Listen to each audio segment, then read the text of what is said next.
Nzambe ya bomoi mpe ya solo apambola bino banso na kombo moko ya mwana wa ye mobikisi na biso Yesu Kristo. Boye bolamu na émission na biso que dit la parole de Dieu liloba lya Nzambe elobi nini. Ezali wa bino ndeko Tito Nganda. Lelo tokokende na kati ya liloba lya Nzambe mpo tuyano na mituna misato mituna miyematali mbotama ya mwana ya Nzambe Yesu Kristo. Mutuna ya liboso tokotuna est-ce que Yesu Christ abotamaka le 25 décembre? Est-ce que Yesu Christ abotamaka le 25 décembre? Mutuna mibale ezali tango nini Nzambe mokeli apesaka elaka ya kotinda mobikisi. Tango nini Nzambe mokeli apesaka elaka ya kotinda mobikisi mpona mokili mobimba. Na mutuna mwa biso ya misato tokoluka toyeba banani bazalaka bato ya liboso ya kozwa bato bazalaki bato ya liboso ya kozwa sango elamu ya mbotama ya mwana ya Nzambe. Banani bazalaki bato ya liboso ya kozwa sango elamu ya mbotama ya mwana ya Nzambe. Yambo te nakoka koyanula na mituna miye na kolingana tombela bino banso, bino bandeko basi pe bandeko mibali, na kotombela bino na kombo ya Yesu Kristu ba meilleur vœu ya ba bénédiction to ya mapamboli minene ya ndenge na ndenge de la part ya Nzambe mokeli tout au long ya mobumo ye tokobanda na maema so bokosala mabenisi manzambe oyo ya solo masopela bino lokola mbula. Yambo nayanwa na mutuna to na mituna miye na otoyi koyebisa bino nalingi ke na suka ya mobu oyo toza nango tokoka kozala reconnaissant to exprimer reconnaissance na biso epai ya Nzambe mokeli. Nzambe mokeli apamboli biso na mapamboli ndenge na ndenge na mobu moi. Abikisi biso na basituation ya makasi, apesi biso oyo tozali kozanga, alongisi biso na basituation difficile. Asali makambo minene na bomoi na biso, esengeli to exprimer reconnaissance na ye na suka ya mobu. Tokokende na buku ya Psaume 103, Psaume 103, tokotanga verset moko pe ya mibale. Molimo mwa ngai benisa Yahweh, eke nyonso eza na ngai ebenisa kombo na ye esantu. Molimo mwa ngai, mon âme bénit l'Éternel et n'oublie aucun de ses bienfaits. Kobosana eloko moko te malamu ya ye asali. Nauti koloba ke Nzambe abenisi biso na mobu moi. To ezali difficile to se rappeler na ba bienfait nyonso tu ya Nzambe mokili. Asali ebele na bomoi na biso na mobu moi. Kasi tokoki okundola tokoyeba to se rappeler na mae ya minene oyo asali na bomoi na biso. Ezali très important. Lokola tokomi na suka ya mobu to exprimer reconnaissance na biso epai na ye Nzambe mokeli mpona mae ya mabenisi mae ya minene oyo asopeli biso.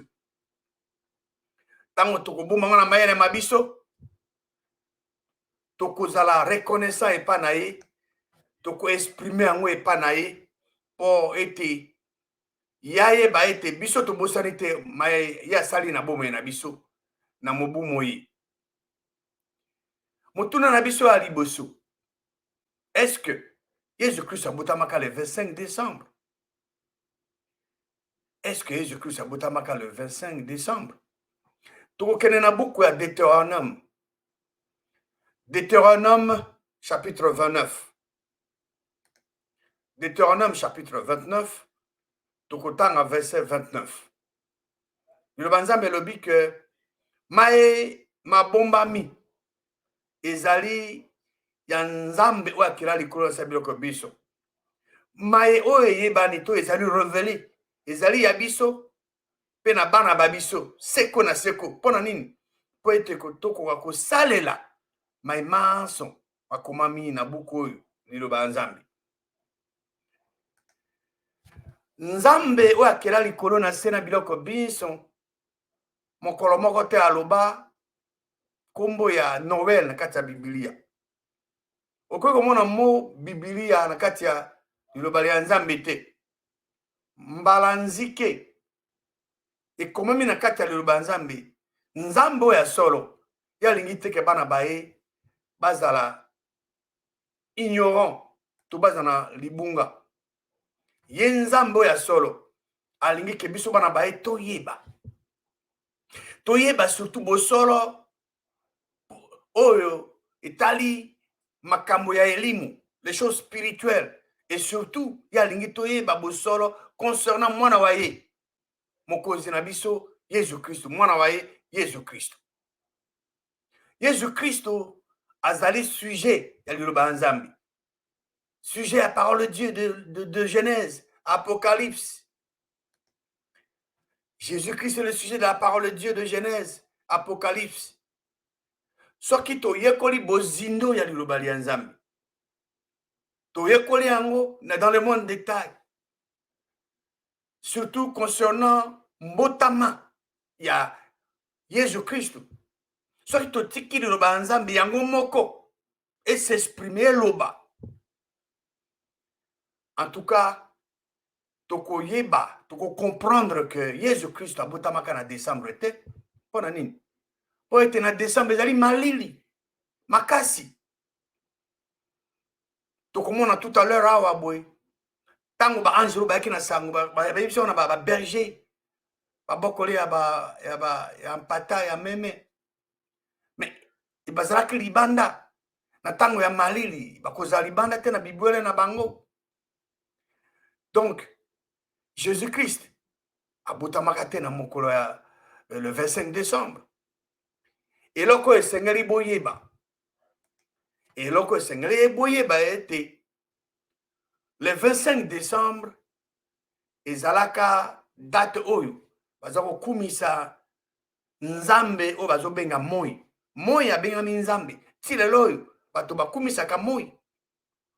Bakumisaka ye lokola nzambe na bango. Alors date wana, date bazako kumisa nzambe oyo moi. Ba adopte yango. Bato bayokani nde ba adopte po ete ba kumisaka. Donc ekoma date ya naissance ya mwana ya nzambe ya solo. Kasi nzambe ya solo ayebisi te ke non mwana na botamaki le 25 décembre. Non. Kasi liloba nzambe soko boyekoli yango botiki liloba nzambe yango moko s'exprimer koyeba date ya naissance ya Jésus-Christ ezali na mikakatano te. Kasi ezali décembre 25 te. Ndenge bato balobaka. Tokokende sikoyo na mutuna na biso ya mibali. Tango nini nzambe mokili apesaka elaka ya kotinda mobikisi ya humanité ya bato.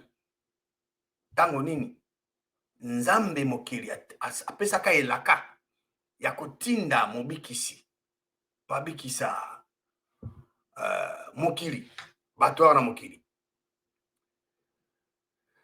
Sima ya lisumu ya Adamu na Eva, tango Adamu asalaki lisumu, ye Adamu abungisaki boyokani to moyen oyo eza kolingisa ye akomunike na nzambe ezaki elimu.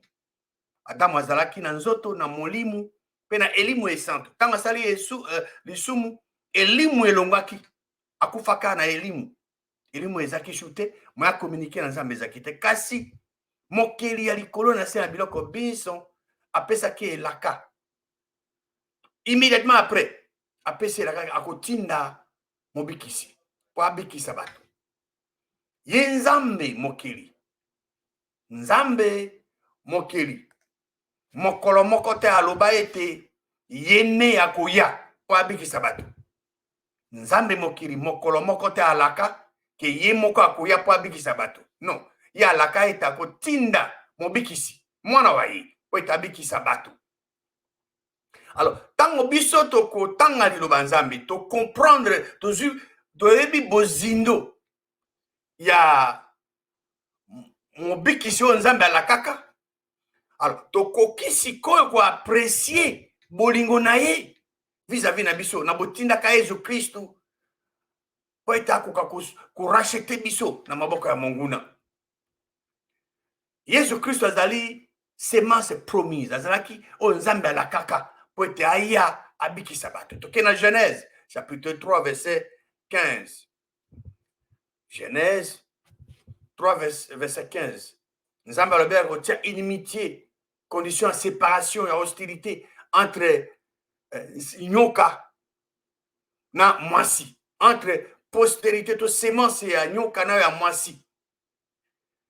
Abi oyo celle-ci ako écraser mutu na yo, semence ya mwasi ako écraser ye serpent, mutu ya serpent, et puis ye serpent ako blesser talon ya ye. Yesu Kristu azali rédempteur oyo nzambe alakaka po ete akoya po abikisa humanité. Jésus-Christ azali rédempteur. Dieu l'avait promis. Dieu avait promis d'envoyer son fils Jésus-Christ pour sauver l'humanité. Et Dieu ne peut pas se tromper. Les hommes peuvent se tromper, mais Dieu a commis quoi sa tête. Nzambe atindaka mwana na ye Jésus-Christ pour sauver l'humanité. C'était ça la promesse. La promesse c'est que mwana na ye nde akoya po abikisa mokili, abikisa humanité. Mais c'était que ye nzambe ye moko nde akoya. Ce qui to garde en intelligence na biso to kozala na confusion ata moko te. Yesu Kristu azali rédempteur. Ye azali oyo nzambe alaka po ete aye arachete biso na maboko ya monguna. Arachete bato, abikisa bato na maboko ya monguna. Verset 15 ya Genèse 3 ezolakisa thème central ya liloba ya nzambe de Genèse Apocalypse.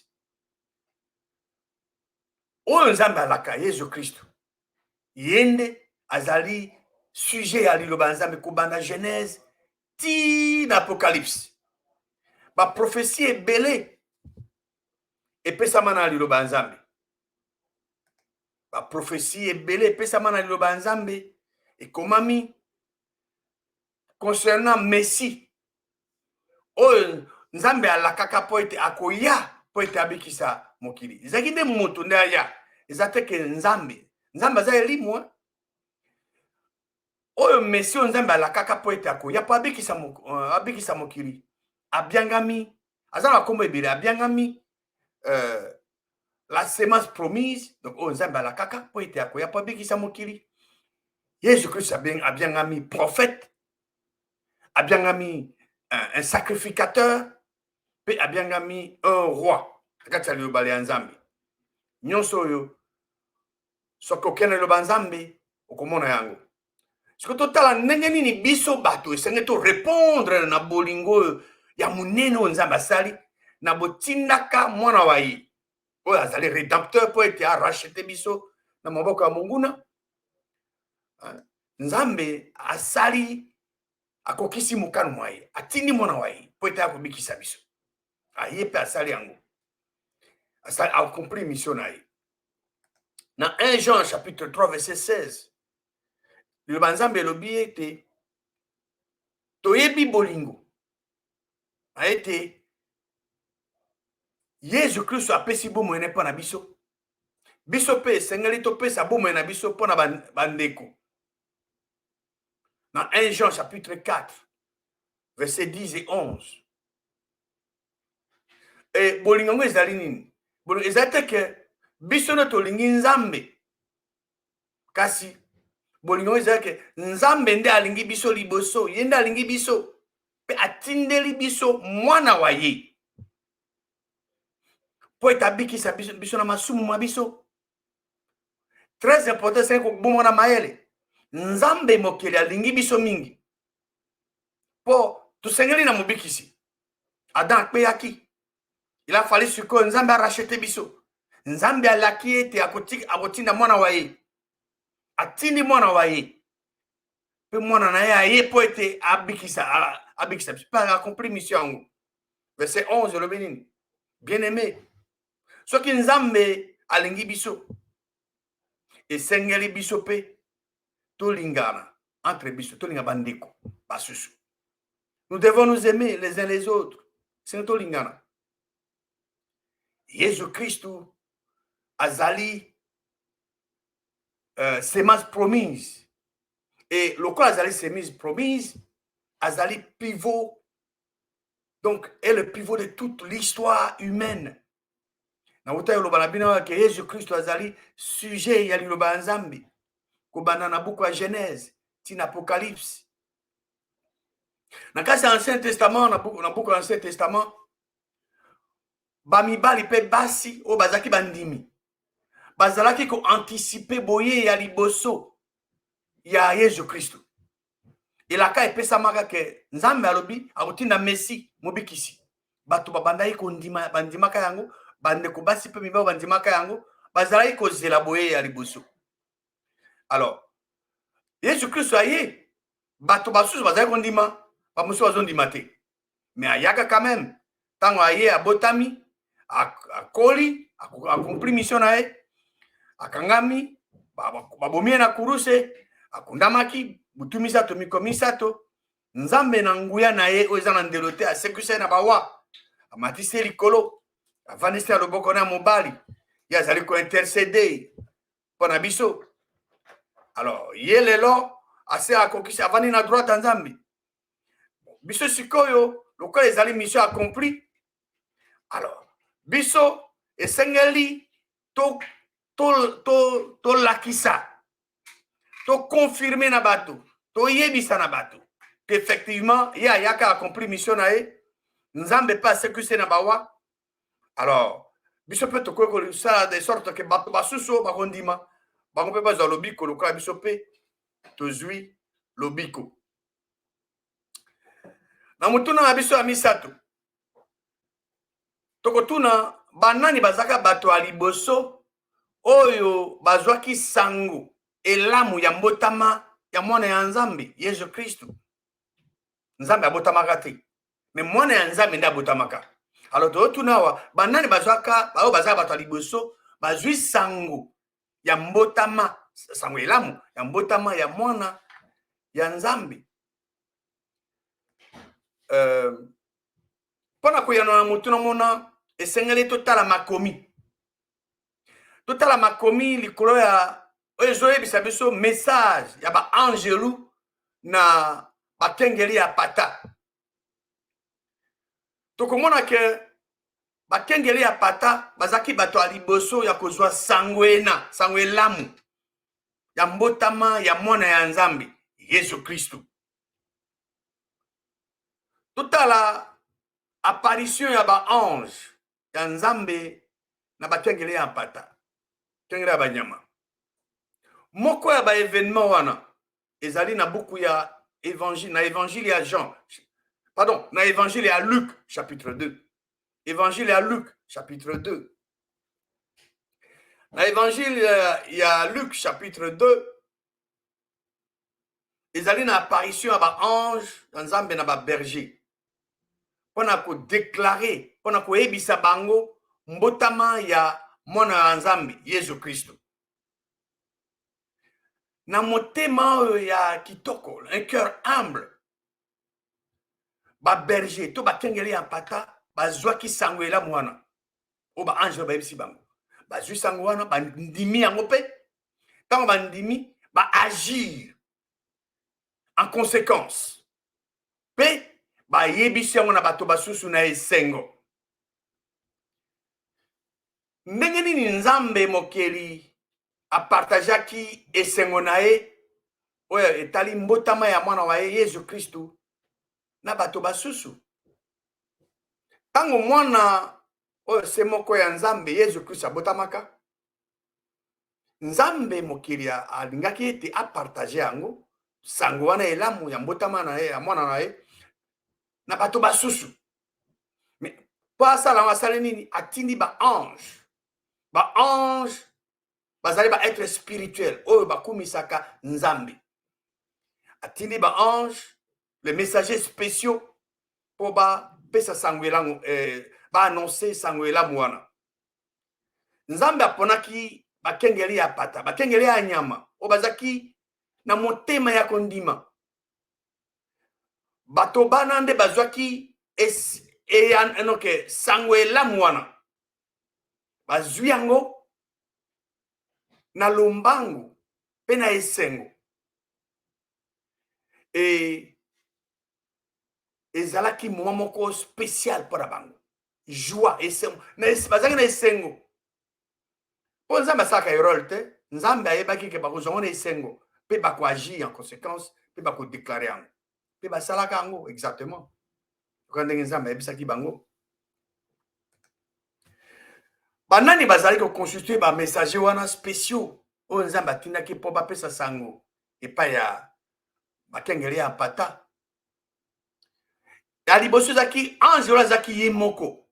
Ange azaki ye moko d'abord abimeli bakengeli ya pata ya nyama. Mpe alobi na bango ke yazomela bango maloba ya esengo munene oyo eyebisama ekozala mpona mokili mobimba. Mobikisi Kristo mokonzi abutami. Tokotanga tout à l'heure dans Luc chapitre 2 verset 9 à 11.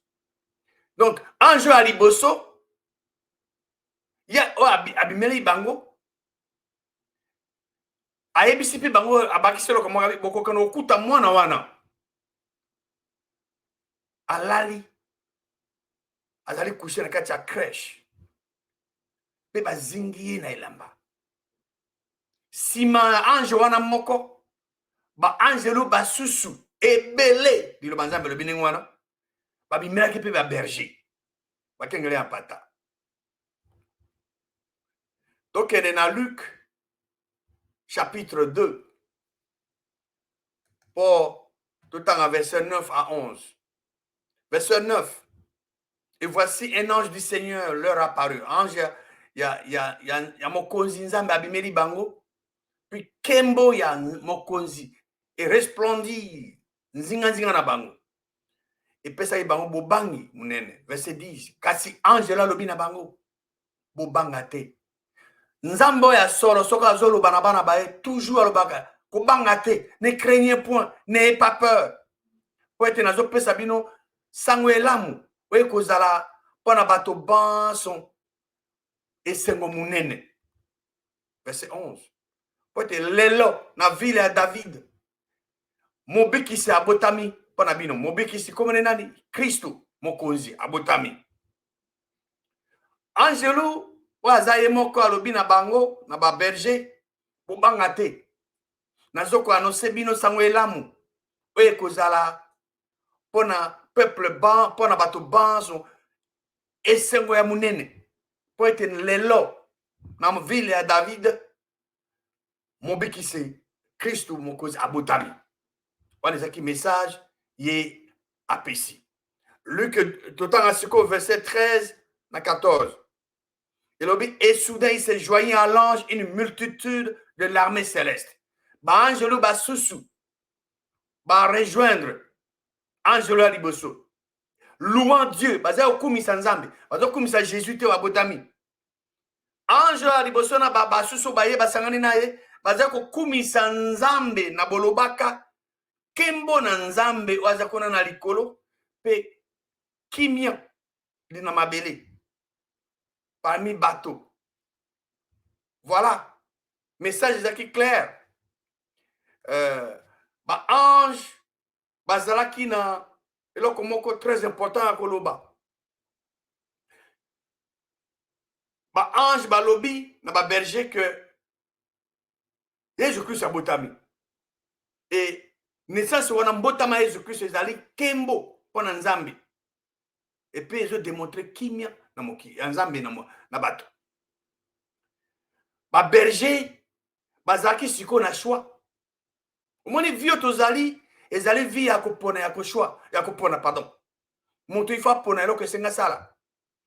Ba ange lo ba pesi message na ba berger. Ba berger bazana choix soit ba ndima soit ba rejeter. Alors bon basaki nini?